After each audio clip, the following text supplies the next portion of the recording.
أعوذ بالله من الشيطان الرجيم. بسم الله الرحمن الرحيم. الحمد لله رب العالمين وبه نستعين. السلام عليكم warahmatullahi wabarakatuh. Yang saya hormati pengurusi masjid, Tuan Imam, ahli jawatan kuasa masjid, tuan-tuan dan puan yang dirahmati Allah Subhanahu wa taala. Alhamdulillah, syukur kita kehadrat Allah Subhanahu wa taala kerana kita dipertemukan oleh Allah Subhanahu wa taala di rumah Allah Subhanahu wa taala yang mulia ini. Maka pada kesempatan yang terbatas ini, sambil kita menunggu untuk menunaikan solat Isya, maka marilah kita sama-sama merenung dan mentadabbur ayat-ayat Allah Subhanahu wa taala. Dan ayat yang saya cuba kongsi maklumat tentangnya pada malam ini ialah ayat 204 sehingga ayat 207 dari surah Al-Baqarah.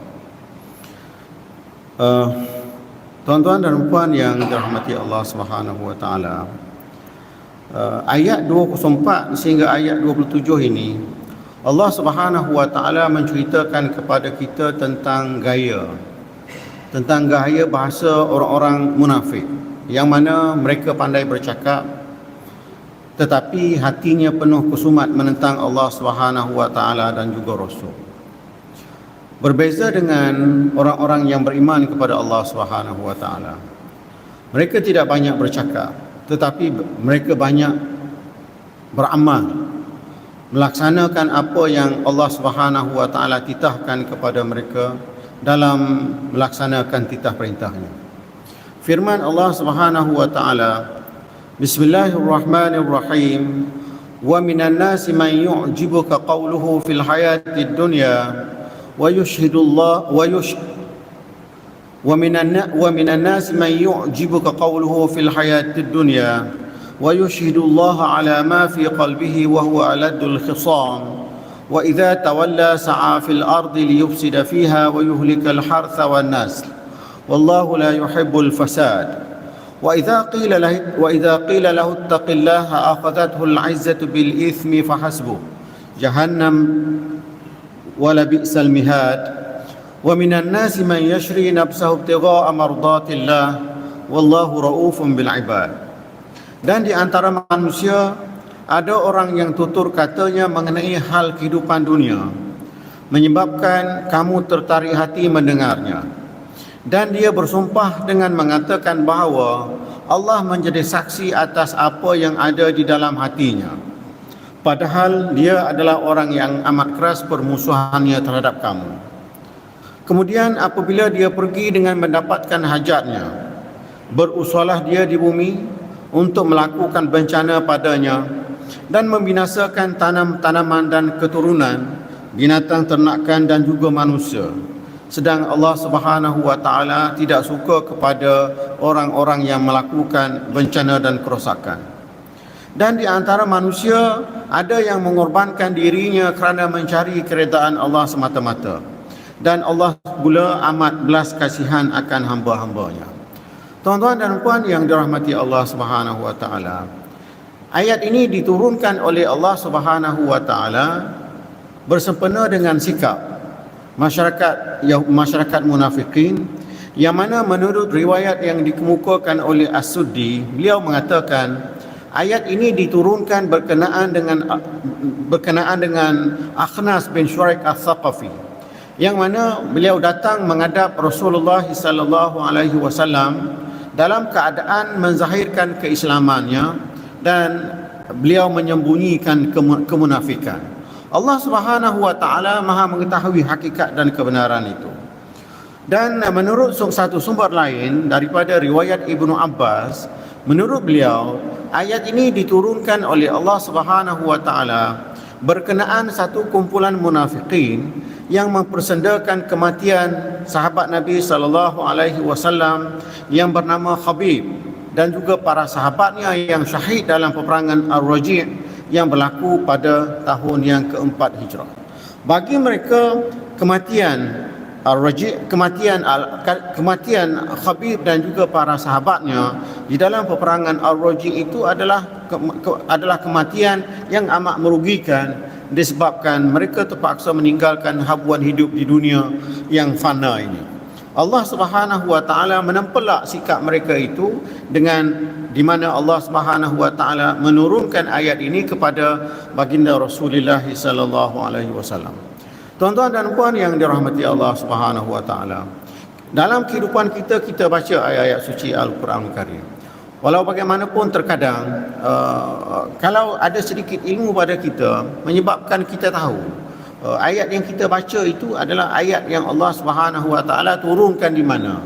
Apakah ayat itu Allah Subhanahu wa taala turunkan semasa baginda Rasulullah sallallahu alaihi wasallam berada di Makkah selama 13 tahun sebelum hijrah, atau ayat itu diturunkan oleh Allah Subhanahu wa taala setelah mana Nabi berada di Madinah selama 10 tahun selepas hijrah baginda ke sana.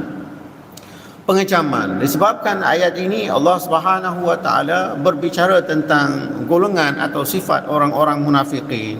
Maka boleh saya katakan bahawa tanda pengecaman untuk kita tahu bahawa sesuatu ayat itu diturunkan sebelum hijrah atau selepas hijrah, petandanya ialah sekiranya ayat itu Allah Subhanahu wa taala berbicara tentang orang-orang munafik, maka confirm ayat itu Allah Subhanahu wa taala turunkan kepada baginda Rasulullah sallallahu alaihi wasallam semasa baginda berada di Madinah selepas hijrah. Kerana semasa Nabi berada di Makkah selama 13 tahun sebelum hijrah, tidak ada satu ayat pun yang Allah Subhanahu wa taala turunkan mengenai orang-orang munafik. Keseluruhan ayat munafik Allah SWT turunkan kepada baginda setelah berlakunya hijrah baginda Rasulullah ke Madinatul Munawwarah. Dan begitu juga jika tuan-tuan dan puan ingin mengetahui bagaimana bentuk ayat yang Allah Subhanahu wa taala turunkan di Makkah selama 13 tahun itu, senang saja tuan. Apabila kita baca ayat suci Al-Quran Karim, kita dapati ayat itu antaranya dia membicarakan tentang akidah. Dia membicarakan tentang akidah tauhid. Dia membicarakan tentang perkara-perkara metafizik, perkara ghaibiyah, perkara sam'iyah, perihal yang berkaitan dengan syurga dan neraka atau alam mahsyar, atau perkara-perkara yang berkaitan dengan cerita para nabi, cerita umat dahulu kala bersama para nabi. Ayat itu adalah kebiasaannya ayat itu adalah ayat yang Allah Subhanahu wa taala turunkan kepada baginda Rasulullah semasa baginda berada di Makkah selama 13 tahun sebelum baginda berhijrah ke Madinah. Justru pada malam ini ayat yang saya bincangkan adalah ayat yang ayat dari surah Al-Baqarah ayat 204 sehingga ayat 207. Perbicaraan ayatnya adalah berkaitan dengan orang-orang munafik. Maka dengan ciri-ciri yang ada pada ayat ini, maka para ulama sepakat mengatakan ayat ini ialah ayat yang Allah Subhanahu wa taala turunkan kepada Nabi setelah Nabi berhijrah ke Madinah. Tuan-tuan dan puan yang dirahmati Allah Subhanahu wa taala, kenapa kita perlu tahu sebab nuzul ini, tuan-tuan? Kita perlu tahu sebab nuzul ini kerana jika kita tidak tahu sebab nuzul atau latar belakang ayat, menyebabkan kefahaman kita terhadap ayat ini tidak sempurna. Jadi penurunan sebab nuzul ayat itu akhirnya dapat membantu kita memahami maksud ayat yang kita cuba fahami. Jadi ayat yang kita bincang pada malam ini jelasnya sebab nuzulnya adalah berkaitan dengan seorang munafik yang bernama Akhnas bin Syuraik Al-Thaqafi yang datang berjumpa Rasulullah sallallahu alaihi wasallam dalam keadaan belagak, menzahirkan keislaman dan menyembunyikan kemunafikan. Kenapa mereka bertindak demikian? Sudah pasti ada maslahat, sudah pasti ada matlamat di sebalik tindakan itu. Di antara maslahat dan kepentingan yang dilakukan oleh Akhnas bin Syuraik Al-Thaqafi adalah disebabkan beliau inginkan sesuatu daripada baginda Rasulullah, daripada tindakan itu. Antaranya ialah apabila baginda Rasulullah sallallahu alaihi wasallam menerima beliau ini sebagai sahabat, memasukkan beliau sebagai kelompok para sahabat, dan beliau akan dijemput di dalam peristiwa-peristiwa yang berlaku dalam Islam, contohnya peperangan dan sebagainya. Dan apabila peperangan berlaku dan kemenangan berpihak kepada tentera Islam, maka tentera Islam ini akan mendapat habuan daripada ghanimah atau tawanan perang. Pada zaman Rasulullah sallallahu alaihi wasallam, peperangan ini banyak berpihak. Peperangan yang berlaku pada zaman Nabi, dia banyak berpihak kepada tentera, banyak dimenangi oleh tentera Islam di bawah pimpinan Rasulullah, yang menyebabkan akhirnya golongan munafikin, golongan Yahudi, golongan non-Muslim ini melihat ada kebaikan mereka bertindak nifak ini, sebab dengan menyembunyikan kemunafikan dan menzahirkan keislaman, yang menyebabkan akhirnya mereka akan mendapat habuan daripada baginda Rasulullah apabila peperangan yang mereka sertai itu berpihak kepada tentera Islam.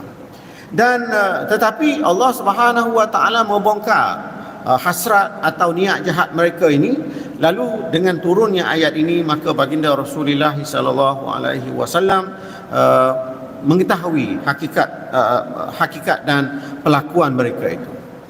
Tuan-tuan dan puan yang dirahmati Allah Subhanahu wa taala, pada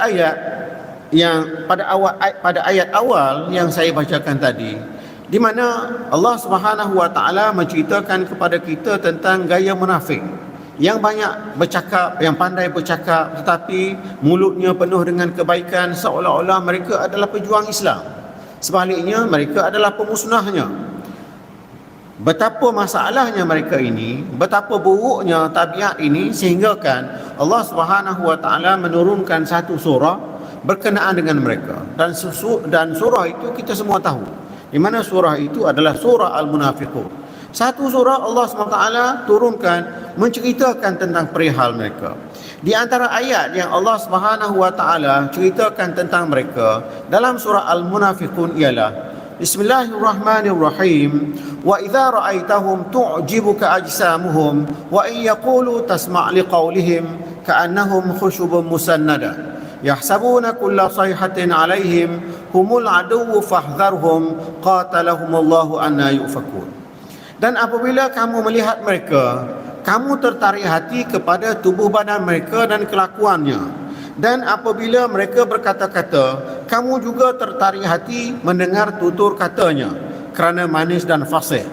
Dalam pada itu mereka adalah seperti batang-batang kayu yang tersandar, tidak terpakai kerana tidak ada padanya kekuatan yang dikehendaki. Itu adalah suatu gambaran penjelasan daripada Allah Subhanahu wa taala tentang golongan munafikin ini, yang mana pada peringkat awalnya dia mendapat perhatian baginda Rasulullah kerana tutur katanya yang manis, kerana kebijaksanaan dan kepandaian mereka dalam melafazkan tutur kata. Tetapi hatinya penuh dengan pendustaan. Lalu Allah Subhanahu wa taala membongkar tentang hakikat mereka dengan mengatakan bahawa mereka ini sebenarnya adalah sampah. Mereka ini adalah bagaikan batang kayu yang bersandar, yang tidak mempunyai apa-apa kekuatan. Kuatnya sesebuah pokok adalah disebabkan oleh akar tunjangnya. Akar tunjang dan dibantu oleh akar serabut, yang menyebabkan akhirnya sesebuah pokok itu akan dapat bertahan lama. Tetapi jika pohon itu mati, akar tunjangnya rosak, akar serabutnya binasa, menyebabkan akhirnya satu masa dia akan menyembah bumi. Apa yang Allah SWT gambarkan kepada kita dalam ayat ini, gambaran tentang munafik adalah lebih dahsyat daripada itu. Bukan satu pokok yang mati, tetapi pokok itu adalah pokok yang sudah tidak ada akar, sudah tidak ada akar tunjang, sudah tidak ada akar serabut, tapi dia adalah bagaikan batang kayu yang disandar pada dinding. Sudah pasti batang kayu itu tidak mempunyai apa-apa asas untuk kita mengambil manfaat daripadanya. Tetapi apa yang dilakukan oleh golongan munafikin ini, di mana zahirnya penuh dengan kecantikan, batinnya penuh dengan kerosakan, kebusukan. Akhirnya apabila Allah Subhanahu wa taala menurunkan ayat ini, menyebabkan akhirnya baginda Rasulullah sallallahu alaihi wasallam tahu dan memberi ingatan kepada para sahabat supaya berhati-hati dengan golongan ini. Tuan-tuan dan puan yang dirahmati Allah Subhanahu wa taala, ayat ini memang diturunkan kepada baginda Rasulullah sallallahu alaihi wasallam semasa baginda Rasulullah sallallahu alaihi wasallam berada di Makkah selepas hijrah. Dan dan Allah SWT bercerita kepada kita tentang golongan munafik. Dan walaupun ayat ini diturunkan kepada Nabi, pada masa itu ada golongan munafikin, dan ayat ini tidak dimansuhkan oleh Allah SWT. Dia membawa maksud ayat ini valid dari sudut hukum hakamnya, dari sudut syariatnya, sehingga ke hari kiamat. Jadi jelasnya isu yang Allah Subhanahu wa taala bangkitkan ini bukan untuk pengajaran umat atau para sahabat di zamannya, tetapi pengajaran yang ada pada ayat ini adalah untuk umat Nabi Muhammad sallallahu alaihi wasallam sepanjang zaman, termasuk zaman kita. Tuan-tuan dan puan yang dirahmati Allah Subhanahu wa taala, berbeza dengan sifat orang-orang yang beriman, di mana Allah Subhanahu wa taala menyebut pada ayat 207, pada ayat yang terakhir yang saya bacakan tadi, Allah Subhanahu wa taala menyebut sifat orang beriman dengan penuh simple, dengan penuh ringkas, di mana firman-Nya, Bismillahirrahmanirrahim, wa minan nasi man yashri nafsahu ibtigha'a mardatillah wallahu raufun bil ibad. Dan di antara manusia ada yang mengorbankan dirinya kerana mencari keredaan Allah semata-mata, dan Allah pula amat belas kasihan akan hamba-hambanya. Allah SWT menceritakan tentang sifat orang beriman ini dengan penuh sederhana. Dia menggambar dia adalah satu gambaran tentang keadaan atau sifat orang-orang yang beriman itu, yang tidak mengada-ngada melakukan sesuatu bukan disebabkan oleh maslahah atau kepentingan hidup, tetapi apabila mereka beramal, sudah pasti nawaitunya adalah untuk Allah Subhanahu wa taala dan juga Rasul. Itu teorinya, tuan-tuan. Itu adalah teori. Manakala praktikalnya adalah praktikal untuk memahami teori itu adalah iman yang ada dalam diri kita.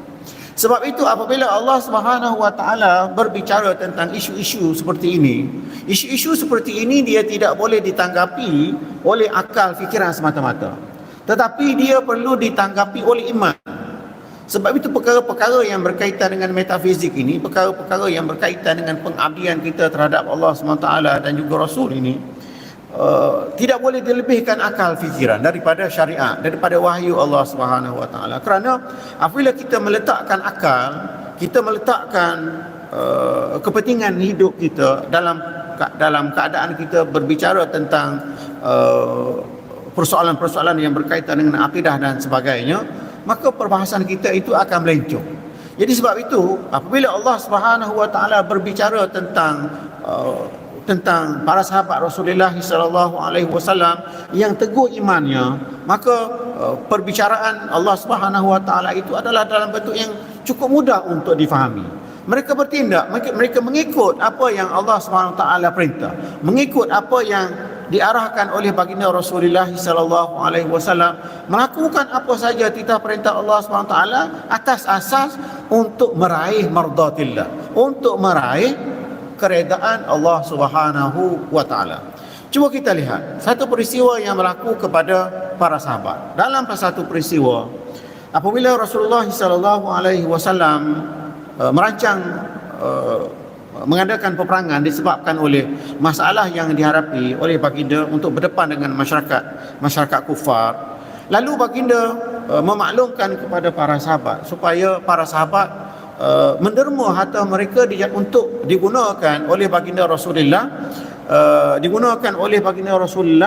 untuk membeli peralatan senjata dan persiapan peperangan. Nabi tak cakap banyak, Nabi iklankan, Nabi war-warkan. Lalu apa yang berlaku selepas itu? Para sahabat datang berbondong-bondong berjumpa Rasulullah sallallahu alaihi wasallam dengan keadaan membawa harta kekayaan mereka kepada Nabi. Bawa harta kekayaan mereka, semua sahabat bertindak seperti itu. Bawa harta kekayaan yang ada pada mereka untuk diberikan kepada Nabi demi untuk menegakkan agama Allah SWT. Ada yang bagi mengikut kadar kemampuan masing-masing.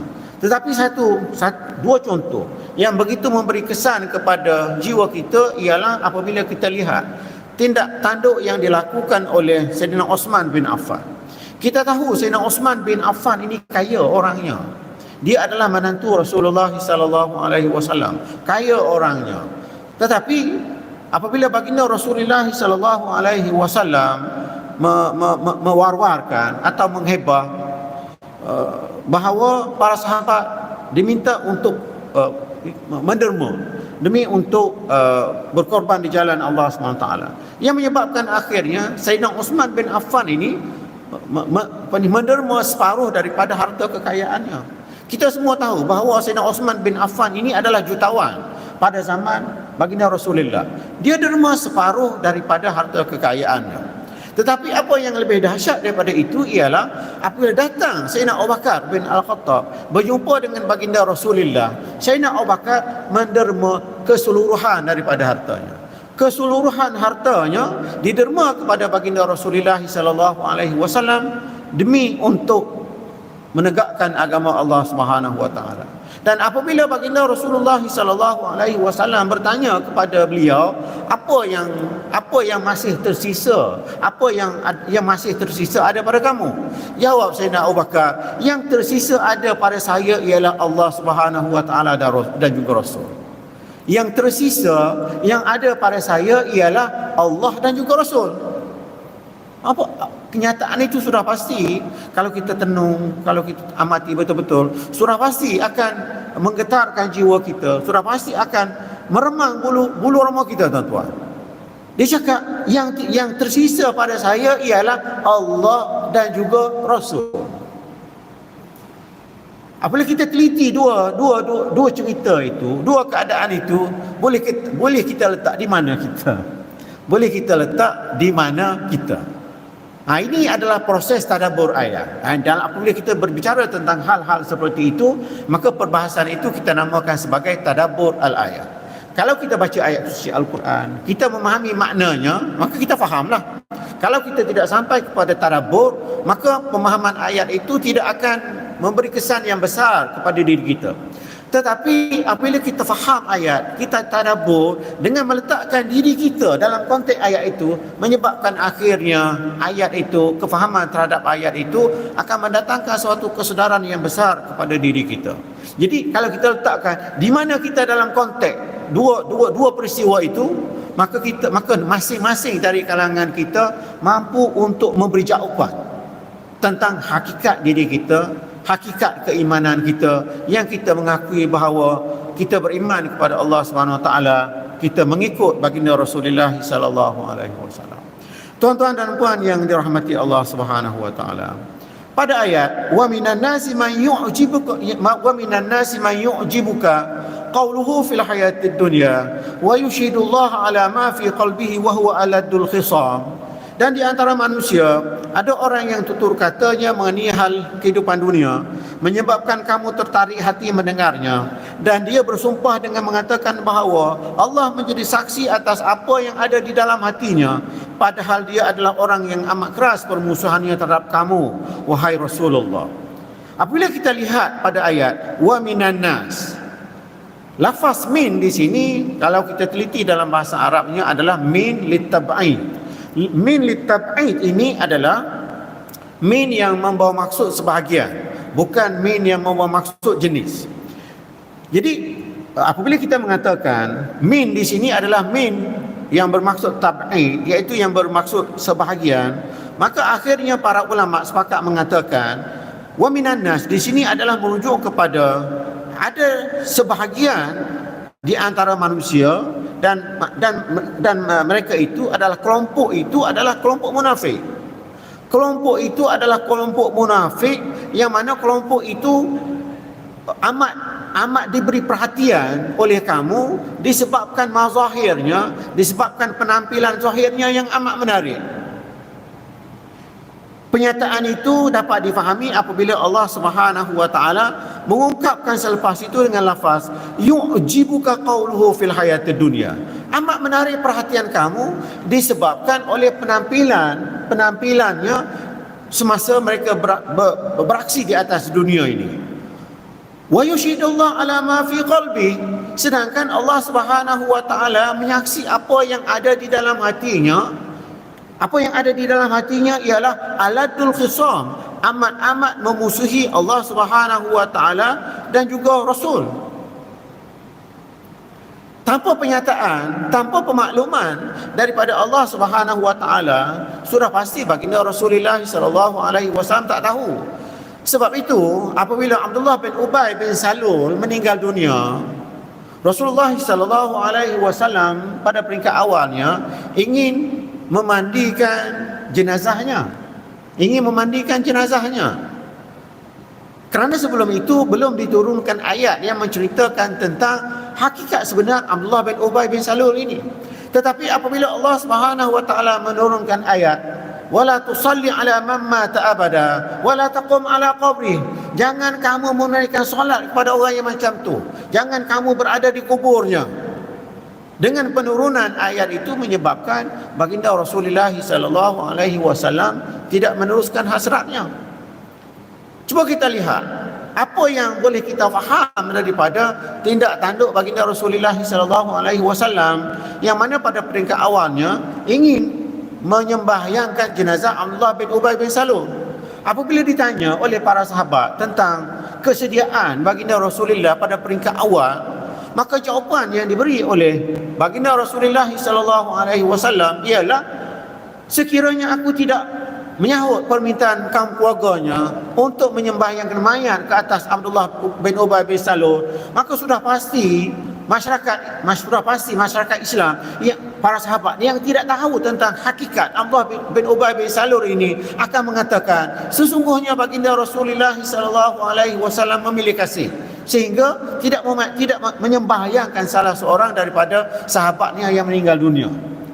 Sedangkan hakikatnya Abdullah bin Ubay bin Salul itu adalah bukan sahabat. Dia adalah musuh Allah Subhanahu wa taala. Tetapi apabila turunnya firman Allah Subhanahu wa taala yang menceritakan tentang hakikat Abdullah bin Ubay bin Salul, dan maklumat itu dimaklumkan oleh baginda Rasulullah sallallahu alaihi wasallam kepada para sahabat, kepada masyarakat pada zaman itu, yang menyebabkan akhirnya mereka tahu kenapa baginda Rasulullah sallallahu alaihi wasallam bertindak seperti itu. Sudah pasti tindakan baginda Rasulullah sallallahu alaihi wasallam adalah tepat. Tidak ada yang tepat melainkan tepat belaka. Jadi keraguan terhadap sunnah Rasulullah sallallahu alaihi wasallam itu sudah pasti adalah sesuatu yang tidak wajar berlaku. Tuan-tuan dan puan yang dirahmati Allah Subhanahu wa taala. Jadi apabila kita lihat apa yang Allah Subhanahu wa taala ungkap pada ayat 1 dari surah Al-Munafiqun, idza ja'akal munafiqun qalu nashhadu innaka la rasulullah, apabila datang kepada kamu wahai Muhammad, qalu nashhadu, mereka bersaksi, mereka berkata, kami bersaksi, innaka la rasulullah, sesungguhnya kamu adalah Rasulullah. Cuba tuan-tuan lihat kepada ayat ini. Allah Subhanahu wa taala mengguna dua lafaz taukid, dua lafaz penegasan. Lafaz penegasan yang pertama boleh kita lihat pada lafaz innaka, sesungguhnya kamu, diungkapkan oleh munafik ini yang dipimpin oleh Abdullah bin Ubay bin Salul. Lepas tu didatangkan lafaz taukid pada kalimah berikutnya, la Rasulullah, sesungguhnya kamu wahai Rasulullah, sememangnya Rasul Allah. Ditegaskan seperti itu, kenapa? Untuk memberi keyakinan kepada baginda Rasulullah sallallahu alaihi wasallam bahawa mereka ini ditunjukkan secara zahirnya bahawa mereka ini benar-benar pengikut Rasulullah sallallahu alaihi wasallam. Tetapi Allah Subhanahu wa taala membongkar rahsia mereka itu dengan firman-Nya, wallahu ya'lamu innaka la rasuluh, sesungguhnya Allah Subhanahu wa taala ya'lam, maha mengetahui, innaka, sesungguhnya kamu, la rasuluh, memang pasti adalah rasul utusannya. Memang zahir yang diungkapkan oleh mereka pasti. Tetapi yang menjadi masalahnya ialah dalaman tidak sama, luaran tidak sama dengan dalaman. Wallahu yashhadu innal munafiqina lakadzibun. Lalu Allah Subhanahu wa taala endorse apa yang diungkapkan oleh mereka itu dengan firman-Nya, wallahu yashhadu innal munafiqina lakadzibun. Wallah, demi Allah, Allah dia bersaksi sesungguhnya golongan munafik itu adalah lakadzibun, adalah golongan yang amat berdusta terhadap kamu. Tuan-tuan dan puan yang dirahmati Allah Subhanahu wa taala. Jadi ini adalah gelagat. Ini adalah sifat orang-orang munafik yang mana sifat mereka ini perlu diberi perhatian oleh orang-orang Islam, sama ada di zaman Rasulullah sallallahu alaihi wasallam atau pada setiap zaman, di mana saja mereka berada, maka sifat orang-orang munafik ini perlu diberi perhatian, kerana jika tidak diberi perhatian, maksudnya jika tidak diperhatikan, maka sudah pasti ada di kalangan umat Islam yang akan teruja, ada di kalangan umat Islam yang akan terpikat dengannya, sedangkan apa yang dibawa oleh mereka itu adalah racun dan bukannya kebaikan. Tuan-tuan, boleh kita lihat bahayanya golongan munafik ini apabila kita lihat pada banyak hadis-hadis Nabi sallallahu alaihi wasallam yang menceritakan tentang keburukan mereka. Antaranya hadis yang diriwayatkan oleh Aisyah radhiyallahu anha, katanya Rasulullah sallallahu alaihi wasallam telah bersabda, sesungguhnya orang yang paling dibenci oleh Allah Subhanahu wa taala ialah orang yang paling kuat permusuhannya terhadap kamu. Yang dimaksudkan oleh Rasulullah sallallahu alaihi wasallam di sini ialah antaranya adalah golongan munafik. Begitu juga sebuah hadis yang diriwayatkan oleh Ibnu Jarir, yang mana Ibnu Jarir mengambil sumber daripada Al-Qurazi, yang mana Al-Qurazi mengambilnya daripada Auf, dan Auf ini adalah merupakan seorang ahli kitab. Kita semua tahu bahawa ahli kitab ini adalah mereka yang arif, yang amat arif tentang kitab Taurat dan juga kitab Injil. Punca yang menyebabkan mereka kekal tidak beriman itu adalah disebabkan mereka tidak mahu beriman dengan ajaran yang dibawa oleh baginda Rasulullah sallallahu alaihi wasallam. Mereka tahu kebenaran Al-Quran, kebenaran Nabi Muhammad sallallahu alaihi wasallam. Kerana penyataan tentang kebenaran Nabi Muhammad dan kebenaran tentang Al-Quran itu Allah Subhanahu wa taala sebut dalam kitab Taurat dan juga dalam kitab Injil. Dan maklumat itu disembunyikan oleh mereka. Apabila diutusnya baginda Rasulullah sallallahu alaihi wasallam ke Makkah dengan sifat kenabian yang ada pada baginda Rasulullah, dan sifat-sifat kenabian yang ada pada Nabi Muhammad itu diceritakan oleh Allah Subhanahu wa taala secara detail dalam kitab Taurat dan juga dalam kitab Injil.